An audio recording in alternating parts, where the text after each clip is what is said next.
दोस्तों, आपके नए वीडियो में आपका स्वागत है। तो आज मैं पढ़ाने वाला हूँ कक्षा 6 का अभ्यास जो है पाँचवें चैप्टर का। तो उसमें पहला क्वेश्चन है, शिक्षक प्रत्येक विद्यार्थी को 3 पेंसिल देता है। मतलब क्लास में अगर मान लो 100 विद्यार्थी थे, कितने 100, तो एक एक को 3-3 देता है। तो मतलब 3 ऐसे ऐसे कितनी बार जुड़ेगा, 100 बार। तो इसे अच्छा 3 से 100 से गुणा कर दे मान लो, तो वो सबको कितनी पेंसिल देगा, 300 पेंसिल देगा। ठीक है, तो वैसे वो फिर उसके बाद क्या लिखा, यदि कक्षा में विद्यार्थियों की कुल संख्या, अभी तो हमने माना था। फिर उसके बाद उसने बता दिए यक्स हो, तो यक्स मतलब हमें पता नहीं है। ठीक है, तो शिक्षार्थियों की की शिक्षक विद्यार्थियों की कुल कितनी पेंसिल देता है, मतलब उसने कुल कितनी पेंसिल बांटी या दी। ठीक है, तो क्या करना है, जैसे यहाँ पे किए थे 3-3 पेंसिल देता है, कितने विद्यार्थी, यक्स।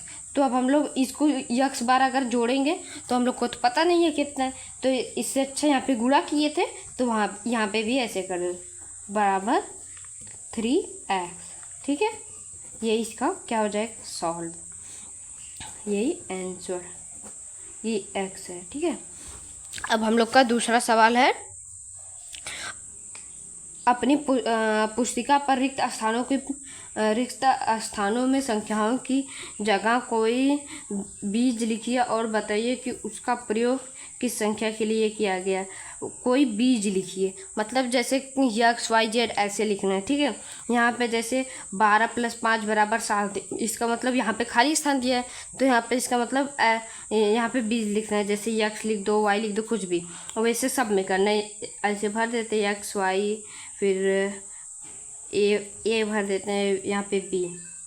ठीक है, क्योंकि बी बराबर यहाँ पे दिया है, वाई बराबर यहाँ पे दिया है, यक्स बराबर यहाँ पे दिया है। ठीक है, तो अगला सवाल है हम लोग का तीसरा सवाल है, देखिए, रहीम के पास 10 रुपये थे, उसने राजिया को कुछ रुपए दे दिए। उसके पास कितने रुपए, रहीम के पास कितने थे, 10 थे।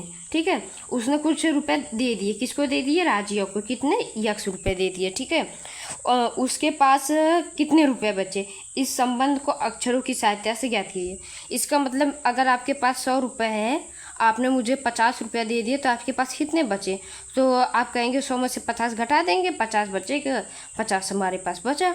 अब हम कहें कि आपको पता ही नहीं है कि आपने मुझे कितना दिया, तो उसमें में से कितना घटाएंगे, 10 में से यक्स, तो 10 में से यक्स घटाएंगे तो यही आंसर हो जाएगा, क्योंकि हमें पता नहीं है, और 10 में से जब कुछ पता ही नहीं क्या घटाएंगे तो यही आंसर होगा, ये घटेगा नहीं।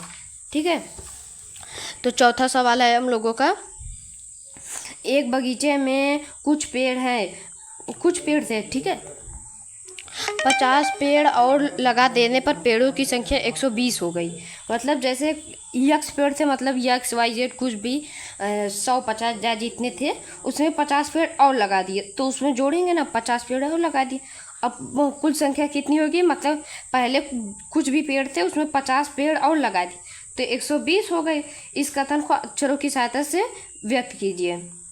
अब इसको क्या करेंगे, अब यक्स बराबर हमें पता ही नहीं है, तो इसको निकालेंगे, यक्स पता करना है तो इसे लिख देंगे, फिर बराबर कर देंगे, 120 को यहाँ इधर ही लिख देंगे, फिर ये 50 प्लस का है ना, तो इधर जाएगा माइनस का हो जाएगा पक्षांतर के नियम पे। तो यक्स बराबर, इसको हटाएंगे, कितना आएगा, 70। इसका मतलब पहले हमने कितने पेड़ लगे थे, 70 पेड़ लगे थे, 50 पेड़ और लगा देंगे तो 120 हो जाएगा, दोनों बराबर। ठीक है, तो अगला सवाल है हम लोगों का, अक्षर यन और यम के प्रत्येक प्रतिरूप को तीलियों से बनाने के लिए आवश्यक तीलियों की संख्या के लिए नियम ज्ञात कीजिए। नियम लिखने के लिए एक चर का प्रयोग कीजिए। जैसे देखो, ये जो यन है, यम है, इसको तीली से करना है। ठीक है, मतलब जो माचिस की तीली है उससे बनाना है, तो एक तीली ऐसे रख दिए, फिर दूसरी ऐसे रखेंगे, तीसरी ऐसे रख देंगे, ये हो गया कितनी तीली, 3 तीली। और यम को ऐसे बनाना है, तो यहाँ पे 1 तीली, 2, 3, 4, तो यहाँ पे कितनी हो गई, 4, तो दोनों मिला के कितने हो गई, 7। आंसर कितना है, 7 आ जाएगा। थैंक यू दोस्तों, लाइक और सब्सक्राइब जरूर करना, धन्यवाद।